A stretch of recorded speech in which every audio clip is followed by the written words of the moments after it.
Welcome to the first important video on IELTS listening. ഇതിൽ പറയുന്ന instructions കൃത്യമായി കേട്ട് മനസ്സിലാക്കിയാൽ മാത്രമേ ഈ പരീക്ഷയിൽ നിങ്ങൾക്ക് നല്ല ബാൻഡ് സ്കോർ കിട്ടുള്ളൂ. സോ നമ്മൾ ഡീൽ ചെയ്യുന്നത് നിങ്ങൾക്കറിയാലോ, ലിസണിങ് ടെസ്റ്റിൽ ഏറ്റവും കൂടുതൽ ചോദ്യങ്ങൾ വരുന്നത് ഫിൽ ഇൻ ദ ബ്ലാങ്ക്സ് ടൈപ്പാണ്. അപ്പോൾ ഓരോ തരം 11 തരം ചോദ്യങ്ങളാണ് സാധാരണഗതിയിൽ ലിസണിങ്ങിൽ ചോദിക്കാറുള്ളത്. അതിൽ ഓരോരോ ടൈപ്പ് ചോദ്യങ്ങൾ മനസ്സിലാക്കി പോവുകയാണ് നമ്മൾ ചെയ്യുന്നത്. അപ്പോൾ പാർട്ട് 1 മുതൽ പാർട്ട് 4 വരെ എത്തുമ്പോൾ ചോദ്യങ്ങളുടെ ഡിഫിക്കൽട്ടി ലെവൽ മാറും. പക്ഷേ അതെന്താണ്, എങ്ങനെയാണ് ചോദിക്കുക എന്ന് മനസ്സിലാക്കിയാൽ നിങ്ങൾക്ക് ഇതിൽ നല്ല ബാൻഡ് സ്കോർ കിട്ടും. ഇത് നമ്മൾ എക്സ്പീരിയൻസ് കൊണ്ടാണ് പറയുന്നത്. ആദ്യം മനസ്സിലാക്കേണ്ടത് ക്വസ്റ്റ്യൻ പേപ്പറിൽ ഇല്ലാത്ത എന്നാൽ ലിസണിങ് ടെസ്റ്റിൽ കേൾക്കുന്ന ചില കാര്യങ്ങളാണ്. അപ്പോൾ 4ആയിട്ടാണ് ഇതിൽ നമ്മൾ പഠിക്കുന്നത്. ആദ്യം ടെസ്റ്റ് ചെയ്യുന്നത് നമ്മുടെ സ്പെല്ലിംഗ് എഴുതാനുള്ള സ്കില്ലും നമ്പേഴ്സ് എഴുതാനുള്ള സ്കില്ലുമാണ്. അപ്പോൾ അങ്ങനത്തെ 1-2 ചിലപ്പോൾ 3 ചോദ്യങ്ങൾ ഷുവറായിട്ടും ഉണ്ടാവും IELTS പരീക്ഷയ്ക്ക് ലിസണിങ്ങിന്. അപ്പോൾ ആദ്യത്തെ ഭാഗം എന്ന് പറയുന്നത് എന്താണ് നമ്മുടെ കോണ്ടെക്സ്റ്റ് എന്നുള്ളതാണ്. അപ്പോൾ നിങ്ങൾക്കറിയാലോ, ഏത് ലിസണിങ് തുടങ്ങുന്നതിന് മുമ്പ് ആരാണ് സംസാരിക്കുന്നത്, ആരോടാണ് സംസാരിക്കുന്നത്, എന്തിനാണ് സംസാരിക്കുന്നത് എന്ന കാര്യങ്ങൾ കൃത്യമായിട്ട് പറയും. അതിനുശേഷം നമുക്ക് ഒരു 30 മുതൽ 45 സെക്കൻഡ് സമയം തരും. എന്തിനാണ്? ചോദ്യങ്ങൾ വായിച്ചു നോക്കാൻ. അപ്പോൾ ആദ്യം മനസ്സിലാക്കേണ്ടത് എന്താണ് കോണ്ടെക്സ്റ്റ്, ആരാണ് സംസാരിക്കുന്നത്, അല്ലെങ്കിൽ ആരൊക്കെയാണ് സംസാരിക്കുന്നത്, എന്തിനാണ് അവർ സംസാരിക്കുന്നത് എന്നുള്ളത് പറഞ്ഞതിന് ശേഷം നമ്മളോട് ചോദ്യങ്ങൾ വായിച്ചു നോക്കാൻ പറയും. ചിലപ്പോൾ റീഡ് ക്വസ്റ്റ്യൻസ് ഫ്രം 1 to 6 അല്ലെങ്കിൽ 7 to 10. പാർട്ട് 3 വരെ അങ്ങനെ ബ്രേക്ക് ചെയ്താണ് പോകുന്നത്. പാർട്ട് 4 എത്തുമ്പോൾ you will be asked to read all the questions from 31 to 40 and you will have to answer. അപ്പോൾ അത് മനസ്സിലായല്ലോ. അപ്പോൾ ഈ നേരത്ത് നമ്മൾ എന്ത് ചെയ്യണമെന്ന് വെച്ചാൽ, എന്ത് ചോദ്യങ്ങൾക്ക് ഉത്തരമാണ് ഈ ലിസണിങ്ങിൽ കേൾക്കേണ്ടതെന്ന് മനസ്സിലാക്കണം. നിങ്ങൾക്കറിയാലോ, അറിയില്ലെങ്കിൽ ഒരു ലിസണിങ്ങിൻ്റെ പാർട്ട് എന്ന് പറയുന്നത് 7 മുതൽ 7.5 മിനിറ്റ് വരെ ഉണ്ടാവും. അതിൻ്റെ ഉള്ളിൽ 10 ചോദ്യങ്ങൾക്ക് ഉത്തരമേ ഉള്ളൂ. അപ്പോൾ അനാവശ്യമായിട്ടുള്ള കുറേ കാര്യങ്ങൾ അതിലുണ്ടാവും, നമ്മളെ ഡിസ്ട്രാക്ട് ചെയ്യുന്നു. അപ്പോൾ ഡിസ്ട്രാക്ട് ആവാതിരിക്കണം. ഒരു പ്രധാനപ്പെട്ട കാര്യം എന്ന് വെച്ച് കഴിഞ്ഞാൽ, ഇൻഫർമേഷൻ പറയുന്നതനുസരിച്ചാണ് ചോദ്യങ്ങൾ ഉണ്ടാകുക. അപ്പോൾ ഒരെണ്ണത്തിൻ്റെ ഉത്തരം കിട്ടിയില്ലെങ്കിൽ പിന്നെ അത് വരില്ല. So you have to focus on the next one. ഇനി നമുക്കൊരു ആക്ടിവിറ്റിയാണ് ചെയ്യാൻ പോകുന്നത്. ഇനി ഞാൻ നിങ്ങൾക്ക് ഒരു ബേസിക് ആയിട്ടുള്ള ഒരു ക്വസ്റ്റ്യൻസ് കാണിച്ചു തരാൻ പോകുന്നു. അത് ഒരു 5-10 സെക്കൻഡ് നിങ്ങൾക്ക് വീഡിയോ പോസ് ചെയ്ത് നോക്കാം. അതിനുശേഷം I will play the audio. Then you have to predict the answer. Are you with me? Let's do this. ഇതാണ് നിങ്ങളുടെ ചോദ്യം. അതായത് listen to the questions and understand the context. ഇത് പരീക്ഷയ്ക്ക് ചോദിക്കാറുള്ളതല്ല, ഇത് നമ്മൾ ടെസ്റ്റിന് വേണ്ടി ചെയ്യുന്നതാണ്. അപ്പോൾ എന്താണ് നിങ്ങളിത് ചോദിച്ചിട്ടുള്ളത്? എന്താണ് കോണ്ടെക്സ്റ്റ് എന്ന് മനസ്സിലാക്കി അത് ഫിൽ ഇൻ ചെയ്യാനാണ് പറഞ്ഞിട്ടുള്ളത്. അപ്പോൾ നിങ്ങൾ ശ്രദ്ധിച്ചോ എന്നറിയില്ല, കോണ്ടെക്സ്റ്റ് കിടക്കുന്ന താഴെയാണ്, ചോദ്യം മുകളിലാണ്. അപ്പോൾ ഇവിടെ നമുക്ക് ABCDEF എന്ന ലെറ്റേഴ്സാണ് ഇതിന് ഉത്തരമായിട്ട് എഴുതേണ്ടത്. അങ്ങനെയുള്ള ചോദ്യങ്ങൾ പരീക്ഷയ്ക്ക് 2-3 എന്തായാലും ഉണ്ടാവും.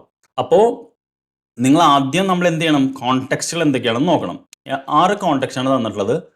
Shopping for food, discussing an assignment, C organizing a party, D describing a research project, E buying presents, F explaining how something works. ഇതിൽ വരുന്നതിൽ നമുക്കറിയാം ഒരെണ്ണത്തിൻ്റെ ഉത്തരം ഓൾറെഡി തന്നിട്ടുണ്ട്. ഫസ്റ്റ് വൺ കോണ്ടെക്സ്റ്റ് C ആണെന്നുള്ളത്. പിന്നെ 3 എണ്ണത്തിൻ്റെ ഉത്തരമാണ് നമുക്ക് കിട്ടേണ്ടത്. 2 എണ്ണം അവിടെ ഡിസ്ട്രാക്ടർ ആണ്. അപ്പോൾ you just watch this. I will play the audio now. 1. You will hear a telephone conversation between a man and his daughter Susie about a birthday party they need to organize. 2. You will hear a woman speaking on the radio about buying presents for people of different ages. 3. You will hear 2 biology students explaining their research ideas to their university lecturer. 4. You will hear an ecology student giving a presentation about a recent field trip to Canada. ഒന്നുകൂടി ഞാൻ repeat ചെയ്യാണ്.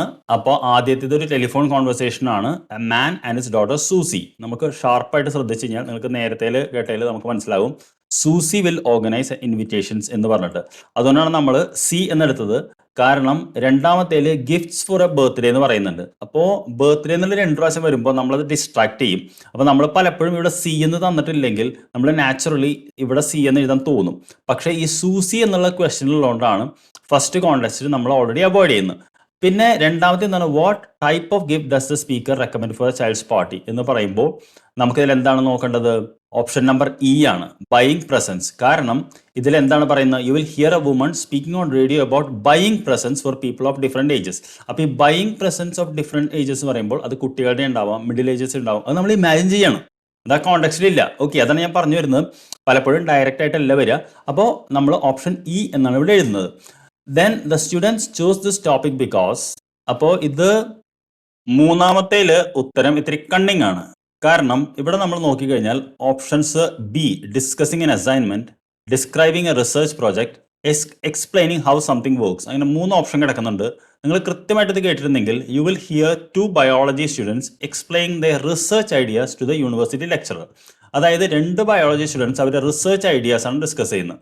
അപ്പോൾ അവരെന്താണ് അവിടെ പറയുന്നത്? അവർ research ideas എന്ന് പറയുമ്പോൾ they are discussing an assignment എന്നുള്ളതാണ്. കാരണം എഴുതി കഴിഞ്ഞാലേ അത് റിസർച്ച് പ്രോജക്റ്റ് ആവുള്ളൂ. മാത്രമല്ല എക്സ്പ്ലെയിനിങ് സംതിങ് വർക്ക്സ് എന്നുള്ളത് ഒരു ബയോളജി സ്റ്റുഡൻസിൽ അത് വരുന്നില്ല. അപ്പോൾ പെട്ടെന്ന് നമുക്കിത് ഭയങ്കര കൺഫ്യൂസിംഗ് ആയിട്ട് തോന്നും. ഇത് ശരിക്കും പാർട്ട് 3 ആണ് കേട്ടോ. അപ്പോൾ ഞാൻ പറഞ്ഞില്ല, ആ ഭാഗത്ത് നമ്മൾ ഡിഫിക്കൽട്ട് ആയിട്ട് വരും എന്നുള്ളത്. അപ്പോൾ ഇവിടെ പാനിക് ആവേണ്ട കാര്യമില്ല. അപ്പോൾ ഓപ്ഷൻ ബി ആണ്. പിന്നെ ദ ലാസ്റ്റ് വൺ എന്ന് പറയുന്നത് to aim impact of loss of habitat on native animals എന്നുള്ളതാണ്. അപ്പോൾ ഈ നേറ്റീവ് ആനിമൽസ് എന്ന വാക്ക് കേൾക്കുമ്പോൾ നമുക്കത് ഈക്കോളജി ആണെന്ന് മനസ്സിലാക്കാൻ പറ്റും. ഡിസ്ക്രൈബിങ് എ റിസർച്ച് പ്രോജക്റ്റ് എന്നുള്ളതാണ് ഇവിടെ കറക്റ്റ്. കാരണം ഇവിടെ എന്താണ് സംഭവിക്കുന്നത്?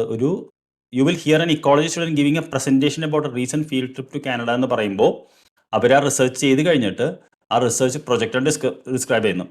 അപ്പോൾ പെട്ടെന്ന് ഇത് കേൾക്കുമ്പോൾ നിങ്ങൾ കുറച്ച് പാനിക് ആവും. പക്ഷേ പാനിക് ആവണ്ട. ഞാൻ പറഞ്ഞു വന്നത് there will be easy questions and there will be difficult questions. It is only through practice you will able to get good band score.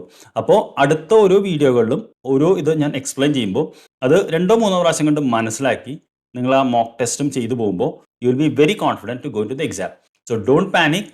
Before you leave please leave behind a comment. നിങ്ങൾക്ക് എന്ത് മനസ്സിലായി എന്നുള്ളത് 2-3 sentence type ചെയ്ത് കഴിഞ്ഞാൽ I may know that you are learning it well. Okay, so I'll see you in the next video.